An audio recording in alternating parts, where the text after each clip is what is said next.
No choice tayo guys, kundi bumalik. Masyadong mataas yung baha. Di kakayanin. Oo. Maano kasi yan, maalon. Maalon no? Mataas ang current. Doon ka madadali sa ano eh. Ano yung kanina pa ba yan? Hindi na ano eh, mamaya pa yung tayo. Mukhang tataas pa eh. Mukhang tayo, may bagyo pa naman. Oo. Pag ganitong dire-diretso, alanganin din. Oo. Basta Marami kasi madali. Ayun guys, sa bandang kung unahan. tumila, mabilis lang bumaba kung tumila. Pero kung ganitong ano, Oo. Ang taas na ng tubig guys, mas lalo pa siyang tumaas ngayon. So, no choice tayo. Talagang uwi madaanan, nandiyan lahat. Hindi bumalik. tsaka lahat din naman ng ano, bahano eh. Susubukan nyo na lang kung mababa. Yun na lang. Kung kaya pang tawirin. Sige po, salamat po. Ingat tayo, ingat. Opo. Ayun guys, balik tayo. Ayun, nakikita natin yung mga four wheels dito. Ano, bumabalik. Ay, lumalakas ang hangin. Lumalakas ang hangin guys.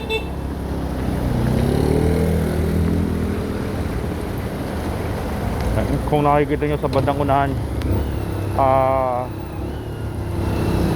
malakas yung buhos ng ulan, tapos medyo nagkakaroon siya ng hangin.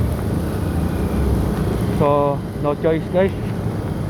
Gustuhin man natin pumasok sa trabaho, hindi natin kaya. So, sa mga boss ko, pasensya na po. Babalik na si Lolo guys. Etong yung mga rider na kasabay natin, nagbabalikan na din. Kasi wala nang madaanan.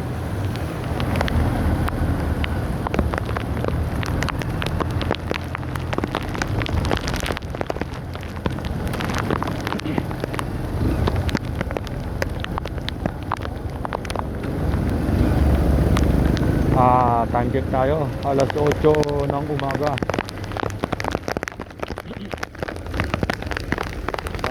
Basa na tayo guys, nararamdaman na natin yung tubig na pumapasok dito sa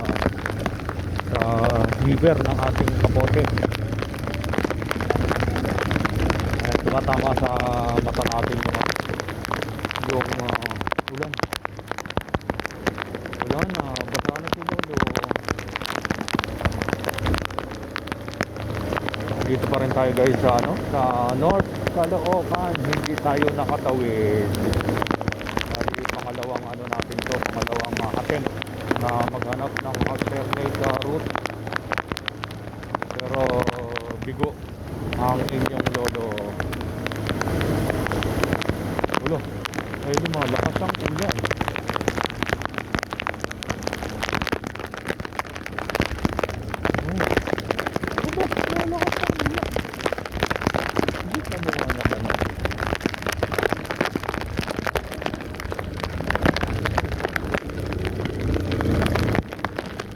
Medyo panayot lang ating sakit dito. Kasi yung mga malalim na lupas dito, baka tayo masyot.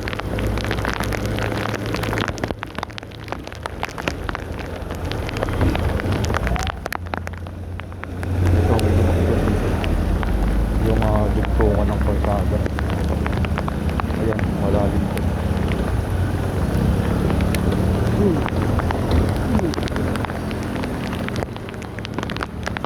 Ayan guys, patuloy pa rin yung bagsak ng ulan. Ayun kuya na shoot sa baha, sa buta. Medyo kumalampag yung kanyang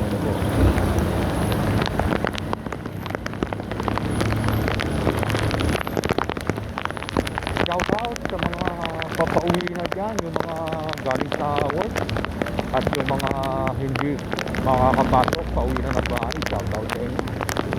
Tayo umuwi at makaramdaman natin yung panahon. Pasensya na po sa ating mga boss, hindi tayo makakapasok. Saka doon sa ating mga kasamaan na trabaho.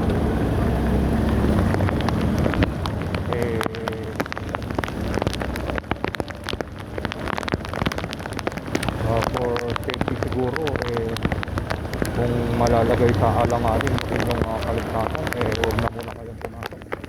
O hayaan nyo munang mabawasan yung inyong malaking pwede.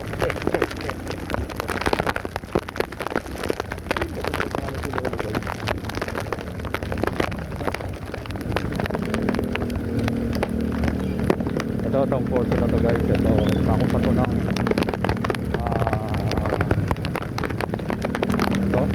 Dumatkati Samson Road, North Caloocan. Itong portion ng kalsadang ito ay ginagawa yung drainage. Itong kalsadang ito kahit po garit ng araw o araw ay batak. Gawa nga sigurong parado itong mga drainage. So ngayon, ginagawa na siya. Buti naman. Ayun, siyempre, walang gumagawa. Ayan. Oh! Lalo pa sa lumakas, guys. Lalo pa sa lumakas.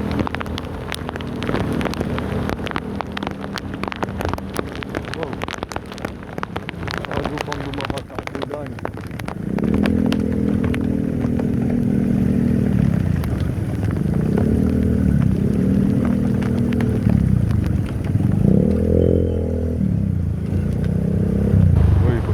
Si Lolo.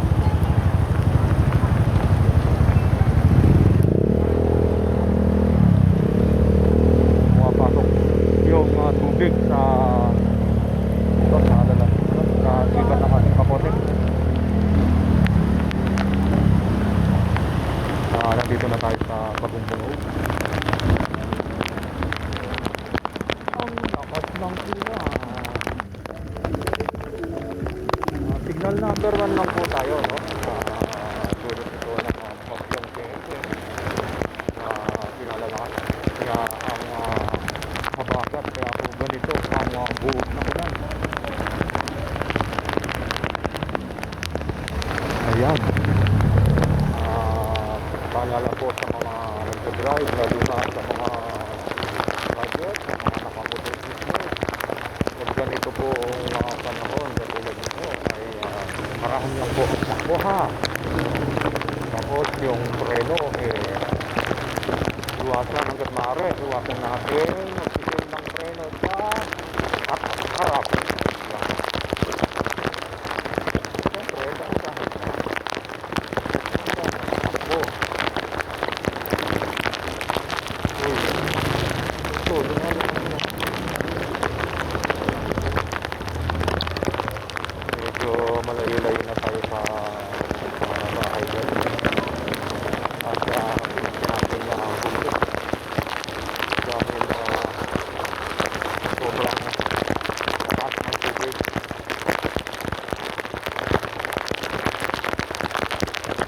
Halos wala akong gumagawa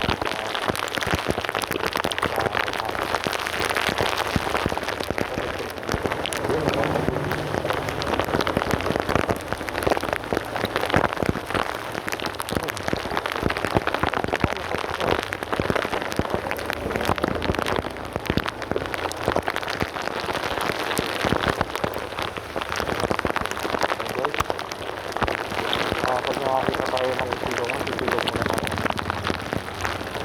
tayo. Ayusin natin yung ating camera.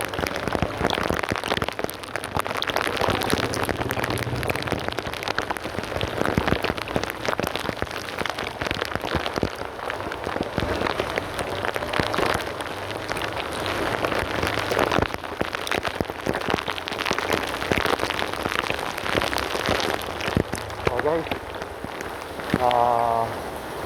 nakapusin ko na itong video ito dahil mahaba na.